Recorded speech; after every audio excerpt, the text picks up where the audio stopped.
Bam, you're right on. Because I need that now. You with me? They want to alter our now. Because we have a new zero time reference.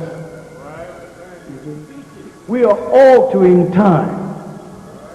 For all intents and purposes, it all should be over. But it has just begun.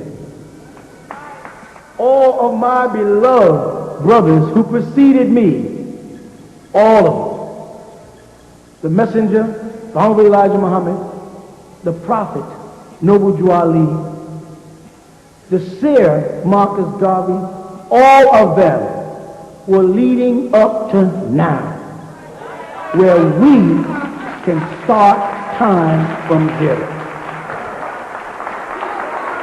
Yes, that's it. Yes. I was wondering, can you elaborate more on the I think you said E1 plus E2 equals the light of the sun? Can you elaborate? Yes. When you say E1, E2, and I know you like that subject because I watch your classes. You're pretty good. I watch you. You're a pretty good teacher. Y'all guys are doing pretty good out there. Thank you.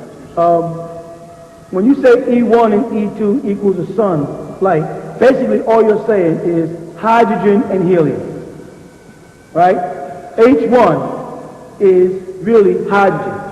On the other side of it, there has to be an etheric light for the other sun, Utu, the etheric sun.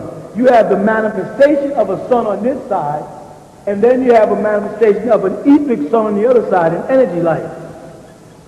Let me show you what happens with that.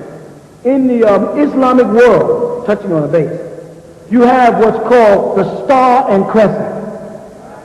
You follow that? And they say that it's the symbol of the universe. It's the right symbol. It's this and it's this and it's this. It's the illusion. It's the lie. It's the confusion symbol.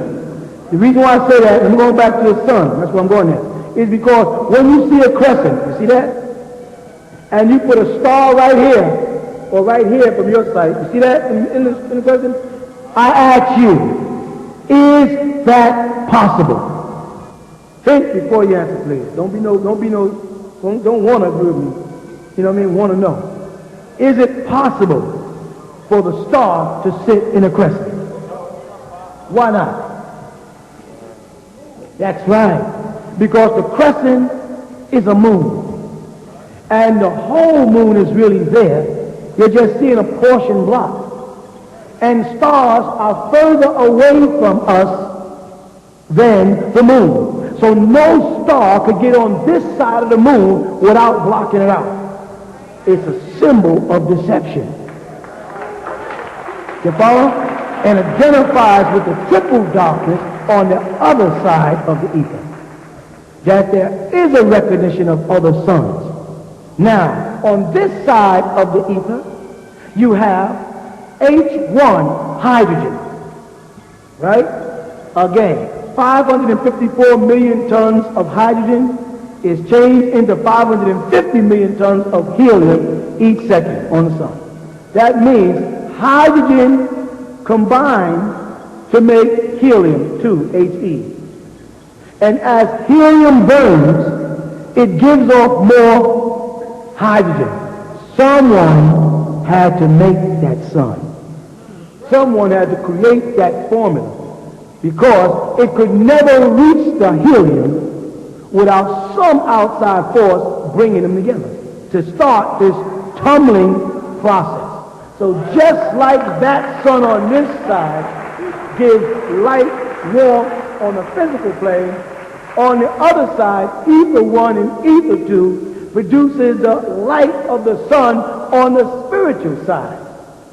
And the process is ether 1 changes into ether 2, which gives off bad information that is then rejuvenated into good information and gives off pure light. Let me tell you what I mean by that. When the man comes along that can take bad information and make it good information, he is the son of righteousness. When the man comes along that can take the teachings of the Nation of Islam, which has been corrupted information, and take that corrupted information and make it good information and healthy information for the people, that's the Son of Righteousness. When that man comes along that can take that Quran that has been tampered with and right the wrong in it, that's the Son of Righteousness. The same applies to the Torah. When a man comes along that can take the teachings of the messenger or the prophet, double jolly, and change those bad teachings into good teachings for you, that's the Son of Righteousness. But the man can take dead soil and the sun can come out and grow fresh vegetables in it. When I can come here and take this earth, you people, and rejuvenate life in you and grow in you, I'm inside you like a plant and I'm blossoming in your brain. I'm turning you into pure light without you even realizing it. When that person comes, that person is called the Son of Righteousness. But the sad part about it is he can only come at the end, right before the great and dreadful day. His presence represents the great and dreadful day when the messenger, our Elijah Muhammad, finished his mission. He had succeeded in turning the hearts of the fathers toward their sons. But the devil stepped in and disrupted it. And that's why I was necessary. I was off in my cradle in Ansar. I was not involved in what they were doing.